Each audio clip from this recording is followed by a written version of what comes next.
Good morning. Uh, good morning. Good morning. Good morning. Hello, Instagram. Hello, Facebook and YouTube. Hello. So typically on my coffee talk, right? Coffee talk, I am excited to talk to you, but I'm not excited today. I'm not excited to talk to you today. Yeah, but I'm going to talk to you because I think it's an important little chit chat we're going to have. So if you saw the title, it's Life is Tough and Then You Die, George Carlin. I love stand-up comedians and he's one of my favorites. And so life is tough and then you die, right? That's what he says. And it is, life is hard.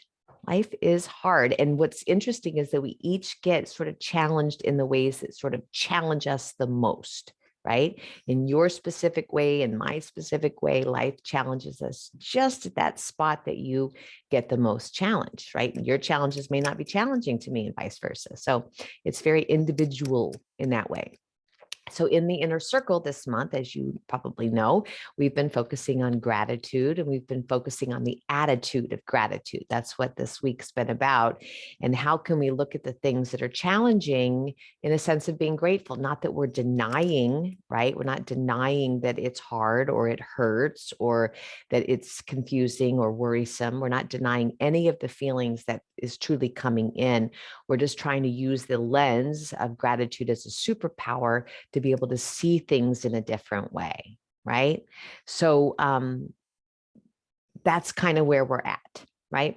So in my day today, in particular, I have a really hard day coming up today. I'm not looking forward to it. And so when I was doing my morning routine and my journaling this morning, and I was like getting triggered at all the stuff I have to do today that's really super challenging for me, I'm trying to look at it with gratitude. So like I have to clean out the fridge.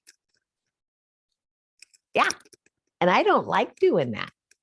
I'm not good at it.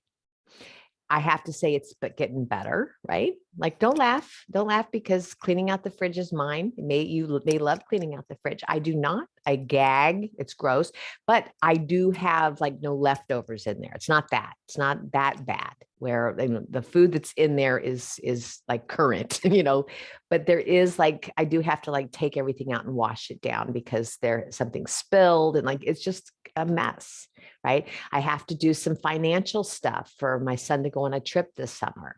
Ugh, that's not fun. I don't like doing that, right?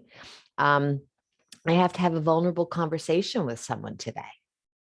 I don't want to. I don't want to do it, but I have to, right? And so it brings me to this next quote that I really love. And I don't know who said it actually, but it's something to the effect of life is difficult until you weaken. Or no, life is hard until you weaken. Life is hard until you weaken. And that to me is really softening to me. I can feel that awareness that once I weaken, once we forgive, once we apologize, once we reach out, once we share, once we, weaken, once we soften, life becomes less difficult because we start to see the fragility of life. We get to see the interconnectedness of life, the interdependence of our life. We get to see life as sacred, but that weakening is hard for some of us, especially for me, in sense of I grew up with the military sort of mindset, pull yourself up by your bootstraps, get to it, keep going. And that sometimes makes it more and more challenging when you're looking at life as a battle versus looking at it as vulnerable and soft and being grateful for all that is. Okay. So how are you feeling about this?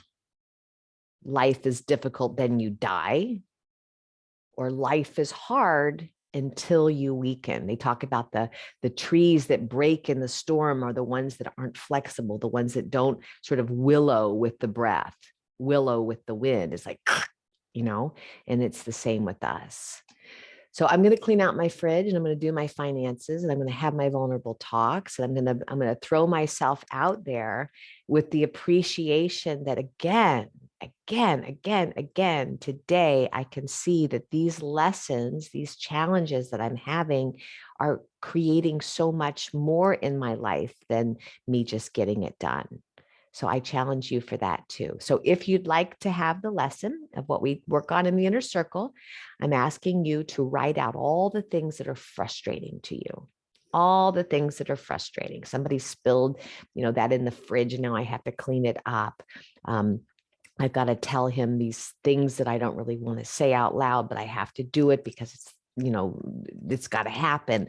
I've got to be able to go, dig into the finances and schedule these flights. And like, I'm going to put all the frustrations down and then mirroring back, what can I see in this reflection? What can I see about my own growth and my own position on my life journey that I can be grateful for? Right? My son's going overseas this summer. That's exciting.